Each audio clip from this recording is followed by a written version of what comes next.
right, welcome to the first official edition of NOTC.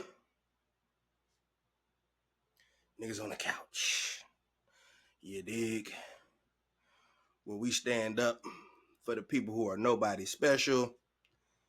They are just your beer drinking dad or uncle sitting on the couch and always got a take about sports. Okay? That's what we represent. All right? It's for all the drunk uncles sitting on the couch, talking about their high school playing days and all that other garbage.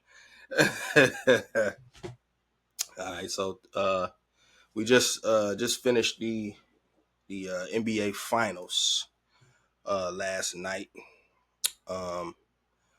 Game 5 closeout game for the Boston Celtics. They ended up taking the W over the Dallas Mavericks. It was a very decisive W, might I add. The final score 106-88. And truth be told, even that final score don't really give the full context of how much they whooped them boys in that game. Unfortunately, I was going for Kyrie. I'm a long-time Kyrie fan. So even though I knew the Boston Celtics was a better team, I was going with my heart. I was going with my guy. Kyrie, I don't even think showed up for this series. I was looking for him every game. Oh, is Kyrie playing this game? Is Kyrie playing this game? They say he in the lineup. I don't know. I can't see him out there. He ain't scoring no buckets. I don't know if he out there. And so, you know what I'm saying? So that ended up happening. Jaylen Brown, Finals MVP. I believe he deserved that. That's, he was snubbed a lot for the regular season. So I think, it was kind of like a satisfying moment for him. Same thing with Jason Tatum. Tatum had got a lot of criticism the past couple years for his shortcomings. So, I believe he was able to make that up this year. I mean, what can you say when you win a championship? You could nitpick all you want, but he's a champion. Like, what can you really say? Like, you can't really say anything about that. He's a champion. Okay, so what I really want to discuss, though, what I want to get into, forgive me, I just got done working out a little bit, so I'm sweating a little bit. Just got done doing me a slight little workout. Get back to it when I get done with this here. But what I wanted to talk about mainly, because I haven't seen anybody else dive into this, was why I believe that the Dallas Mavericks lost this series. Okay. Outside of the fact that Boston was the more talented team altogether. You got a lot of talent on that team. Porzingis, Jaylen Brown, Jason Tatum, Drew Holiday, Derek White, Al Horford. The list goes on. You know what I mean? It's a very, very talented team. Where I feel like the Dallas Mavericks ended up losing and or shooting themselves in the foot was coaching. And I actually like Jason Kidd. Honestly, I really do. Like Jason Kidd as a coach. I think that he just might have been in over his head in this particular instance. I think he may have left too much up to the players and not done enough himself as far as making adjustments and the X's and O's and, all of the things that are really coaching related. The very first and obvious thing that I feel like he didn't harp on, or maybe he did and the players just wasn't listening. Excuse me. Maybe the players just weren't listening. Taking away the three. Because my thing is this, the way the analytics go, they always say 3 is better than 2. That's why they want you shooting threes or taking a layup. They don't want the mid-range. It's the worst shot in the game, whatever. Not a big fan of analytics. However, there's some truth to 3 is more than 2. Can't argue that. 3 points is more than 2 points. So for me, my thing was this. One of the things that could easily cut about 10 points off of, the final score in every game, just not letting them shoot the 3. Like, Instead of letting them shoot this wide open three, I would tell everybody stay at home and just give them the layup. Because I'd rather give you this layup for 2 points than to let you splash this three that's finna be a dagger. And then you hit 2-3 threes in a row. It's much more demoralizing than getting 2 or 3 layups in a row. You get 3 layups, that's 6 points. Hit 3 threes in a row, that's 9. Now you looking to call timeout. We trying to figure out, hey, is that your man? Is that my man? Who man is that? Because he just hit you. They splashed all these 3. Who man is that? So that was the number one part where I felt like they kind of dropped the ball at, if you will. They kept getting in these situations where the defense is scrambling. You get the penetrating and the kick out, and then the defense is just scrambling, and they too slow to get there. And a lot of times it would start with Luka.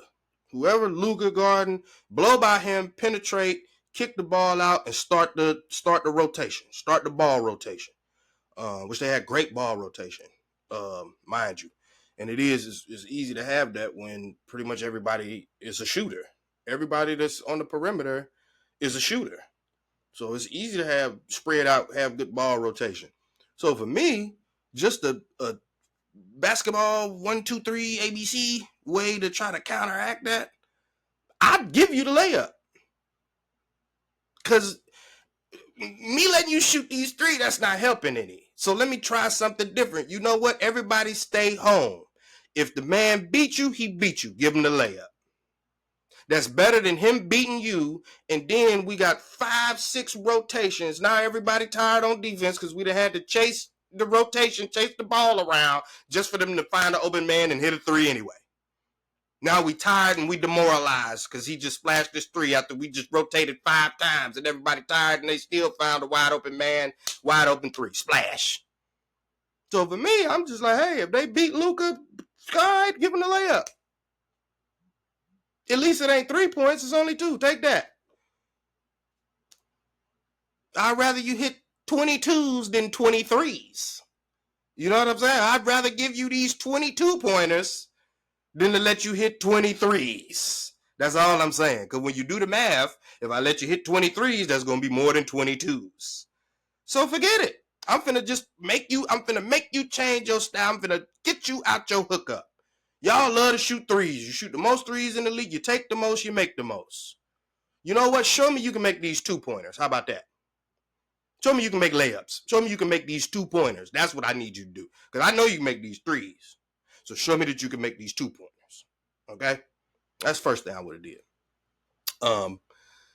The second part of the coaching, which I really felt like basketball mind and IQ and all this other type of stuff, that this would be fairly easy to point out here. The style of play in which they continue to have, the Dallas Mavericks I'm referring to. Okay. It's a very slow, methodical style of play. I understand it may have worked for the majority of the time. When you get to the finals, hey man, nothing should be off limits. You should be exploring all options to be able to come up with a win. Okay. And Luka, as much as he's been balling this year, Luka was a detriment to his team with the style of play. Okay. Every single time, take the ball out, give it to Luka. Luka got to walk. Well, first and foremost, Luka and Kyrie were both getting the Caitlin Clark treatment. I repeat, Luka and Kyrie both were getting the Caitlin Clark treatment. I'm picking you up 94 feet. Ball denial.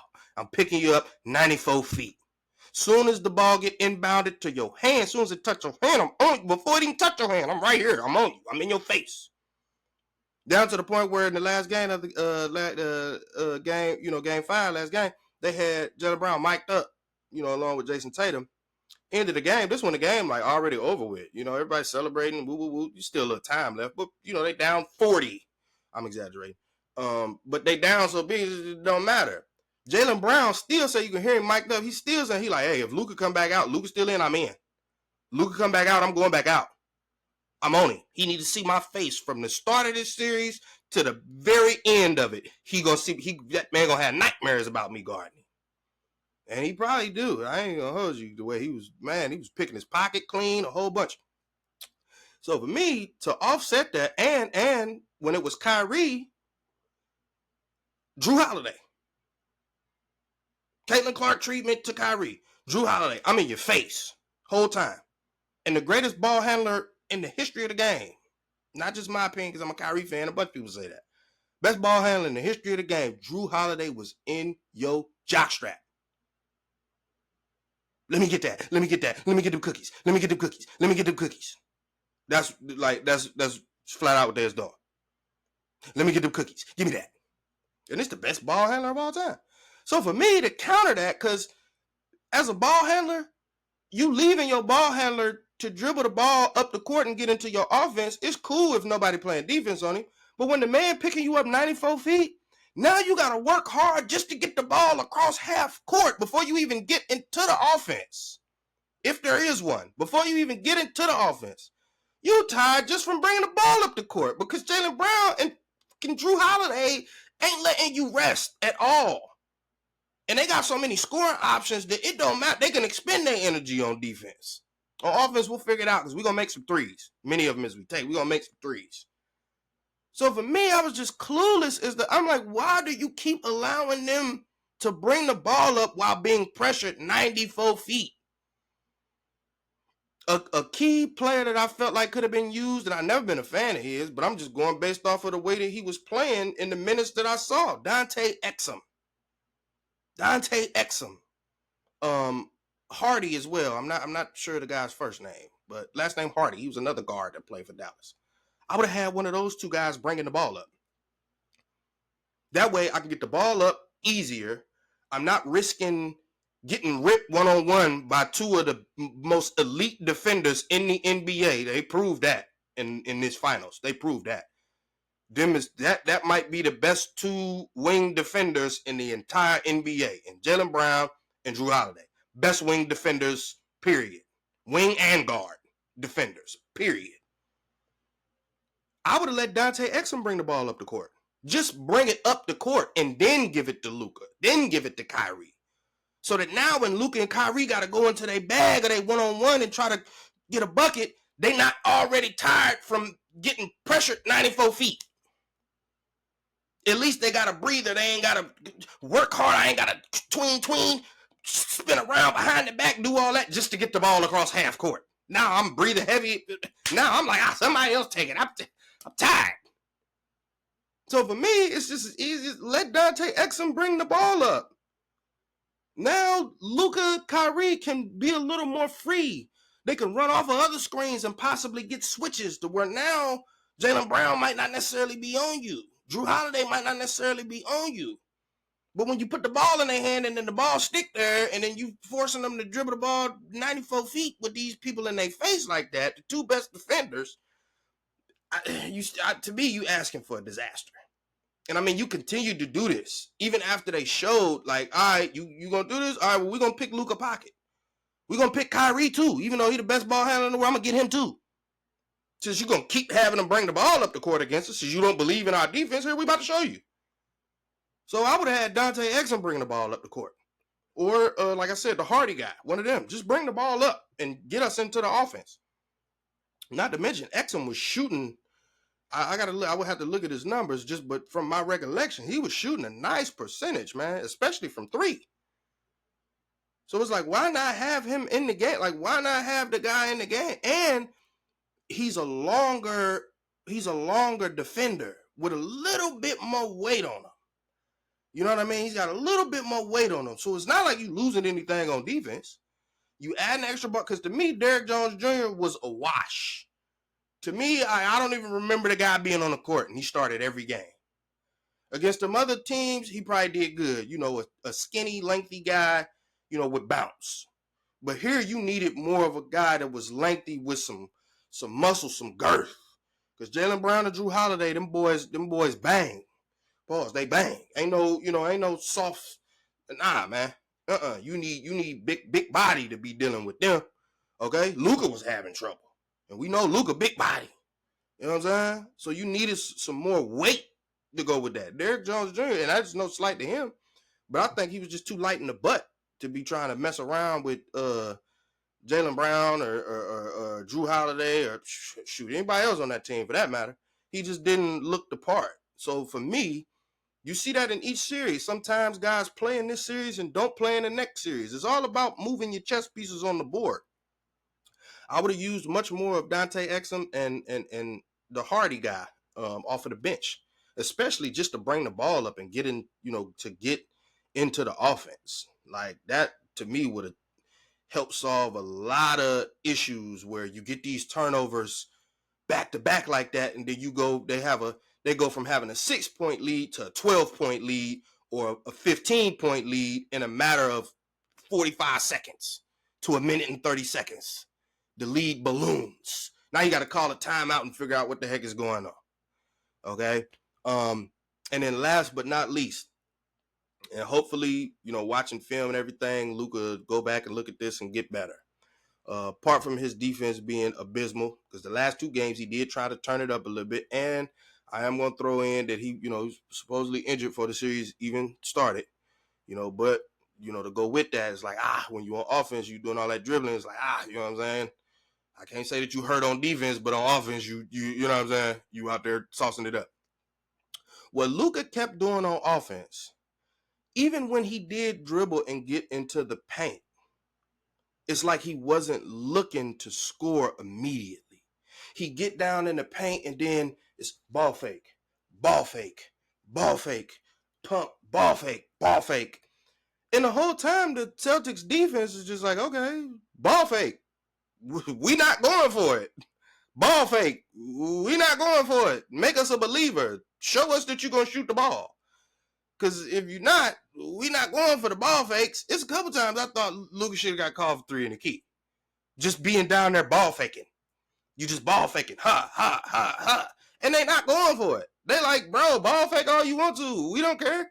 Like, you not, until you try to score, until you try to put the ball in the basket, we don't care about you ball faking, ball fake, ball fake, ball fake. Ball faking don't put no points on the board.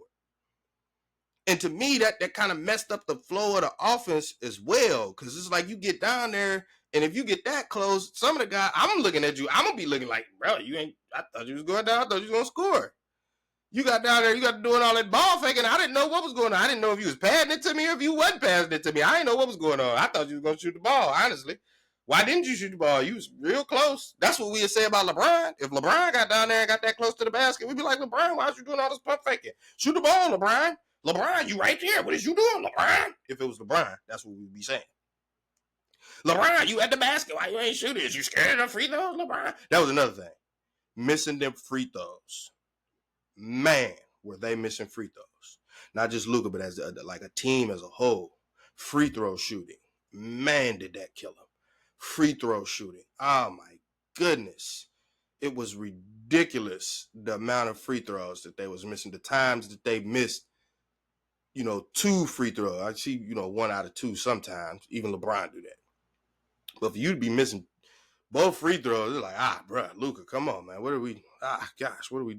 And I don't want this to sound like it's an indictment on Luka, but I'm just saying, like, some of these things, like, they easy cleanups. This stuff should be easy peasy. Like, a free throw is a free throw. You're a professional athlete. You know what I'm saying? And it's the NBA Finals. Okay? At some point, after you missed that first back-to-back free throw, you should have been in the lab shooting free throw after free throw after free throw after free throw. Like, you know what, man? I ain't about to let this get me. I'm not about to be out here missing back-to-back free throws like this and let it cost my team a championship. Same thing with that driving down into the paint. At some point, you got to be looking at film and being like, all right, look, when I drive down here and I'm doing this ball faking, it's not really leading to anything. It's not working. And then you always complain for the refs not calling a foul. If you notice that the refs not calling a foul, instead of keep doing the same thing and then keep complaining about the refs not calling a foul, do something different. That's the definition of insanity. Do the same thing over and over, expecting a different result. And that's what you did. Kept driving into the paint, getting stuck, doing a bunch of ball fakes. And then now I don't really know what to do. And then now I got to try to shoot this tough one-legged shot falling away over the top of Porzingis. It's like, bruh, that's like, why? When initially when you drove down, you could have just went straight to the basket and tried to draw the foul like that. At least that's easier than trying to get down there, ball fake, and then the guy right there, now you got to try to fade and shoot over a 7-footer. Like, come on, man. That's too much. Or trying to fade and shoot over athletic Jaylen Brown who could jump out the gym. Like, that's too much. That's too much to be asking of yourself, Luka. So yeah, I personally think it was a few like just easy fixes as far as coaching, and if you watching film and the style of play that you have compared to the style of play that they got. In the one game that they did win, game 4, they had a more up-tempo pace. It was a lot of that. It was a nice amount of Dante Exum that was in that game as well, helping push the pace. He would just get the ball, go. I'm up the court. Now they defense don't have a chance to set up. Now Drew don't have a chance to be like, oh, wait a minute, that's my man. Let me get over there to my man. Now Jaylen Brown don't have a chance to be like, whoa, hey, look, I'm guarding Luka. Let me get Luka. Watch out, get out the way. When you get that ball and go, hey, everybody got to pick the man. You got to get the man that's closest to you. Because you try to switch cross court, that's a bounce pass back door and a layup. Or a kick to the corner for a wide open 3. Instead, I don't know. It was like this thing of just getting into the paint and doing a bunch of ball faking that really led to absolutely nowhere. The whole time with Boston, though, the ball just moving around, ball bouncing around, making the defense have to chase, have to run around, run ragged for the whole 24 seconds of the shot clock just to end up giving up a wide open 3 in the corner anyway. Demoralizing. Because after you done played all that defense, ran around, still hit the 3, you like, bro, it ain't nothing. What else can we do? We stuck. What else can we do? You know what I'm saying? So, I hope next year coming back, you know what I mean? It'll be some more adjustments made to Luka's game. Hopefully he can grow his game. Hopefully Kyrie will just show up if he's ever in another final series with Luka. Because, man, I thought, especially with everything that's happened in his career, especially with Boston and all that, I thought he at least had one game where he put up a 50 burger, something like that. At least one of the games. Man, it's like he get to Boston and he turned into the Monstars that got their power stripped. he going to Boston and that's it. Moron Mountain take over. As soon as he get to Boston, he don't know what's going on, bro. You know what I'm saying? He Muggsy Bogues without the powers. It's crazy. But yeah, man, that was my take on on essentially why the Dallas Mavericks were not able to capitalize on this opportunity being in the NBA Finals. What might not have been necessarily the best series, because of that. However, it was nice to see the Celtics kind of put a bow on their story, put a stamp, on their story. Because even I was one of the people who was very critical about Jason Tatum. You know what I mean? But you got to get a guy props, because he took all of the criticism, and even in the finals, when people like whispers, Jaylen Brown's the best player, he didn't let that affect him. And continued to do what was required in order for his team to win. And so even though you didn't win, you might not have won finals MVP or whatever, bro, you got a chip. He was a very integral part of getting that chip. You know what I mean? For all the times that you wasn't getting buckets, you was making the right basketball play. That's what we would say about LeBron, right? If it was LeBron, we're like, he's making the right basketball play. He doesn't have to score every time. He's making the right basketball play. That's what Jason Tatum was doing. He was making the right basketball play for his team. And with all them sweet people he got on his team, all them hoopers he got on his team, why should he have to go out there and score 40? For what? Why? I got Porzingis. I got Jaylen Brown. I got Drew Holiday. I got Derek White. Al Horford. Sam Hauser coming off the bench, dropping, slashing threes. Peyton Pritchard hitting the half-court buzzer beater at the end of every game. He hitting a half-court buzzer beater before you go to the half. Every daggum game. I'm exaggerating. But still, he did it twice. I mean, you do it twice in 5 games. Like, again, demoralizing. So yeah, end of the day, congrats to the Boston Celtics. And that's my take on what I feel like. The Dallas Mavericks could have done better, and hopefully, they'll take a look at it, going forward. Now, excited about free agency. Let's see where we go. All right, guys. Till next time. Peace.